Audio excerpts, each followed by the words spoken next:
Welcome back. Part 2 of the days before YouTube. Oh yes, they did exist. When obtaining music wasn't just a matter of clicking a few buttons, no. We need to go out and purchase our music, for those of us with funds available to do so.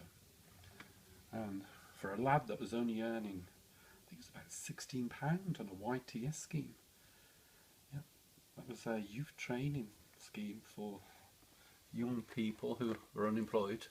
I need to make very careful and cautious decisions about how to spend that very valuable disposable income I had. And £3.99 for a tape cassette, quarter of my wages. It was a big decision. Look at that. £3.99 from Woolworths, the mamas and the papas. The very best of. That's pure joy. And here, one from WH Smith's, a bargain at just £2.34. £2.34, there's a random kind of number, 234. But between the two of those, WH Smith's and Woolworths, I think they accounted for a significant portion of the music sold in the UK. It was wonderful. One of the joys of purchasing a new tape cassette was they were wrapped in cellophane. I have one here that's never been opened, yet Doris Day's Love album, never been listened to. So that's a pleasure of a joy delayed. One of these days, Doris, one of these days we'll do it. To play your music successfully on the tape cassette player, you needed to make sure that you kept the heads clean. So you'd regularly need to clean the tape cassette player heads, which you do with one of those. And if you wanted to be a bit more portable, once these came along, there was a very popular brand, Sony Walkman.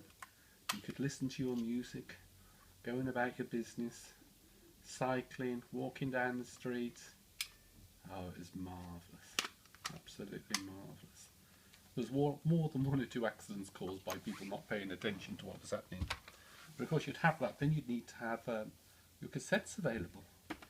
And we had very handy carry cases for our cassette storage. That's quite a robust one. Here's one that's a little bit more stylish, does hard plastic. I think this is another WH Smith brand, if I'm not very much mistaken. But yeah, we all had our own ways of storing music and keeping it easily accessible.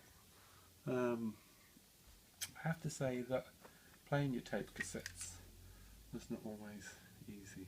Sometimes there were casualties, and in every neighbourhood there was somebody who knew how to fix these tape cassettes for a price. Maybe in the more affluent areas they could afford to do it free of charge, but certainly not where I grew up. You needed these repairing, you paid for it to be repaired.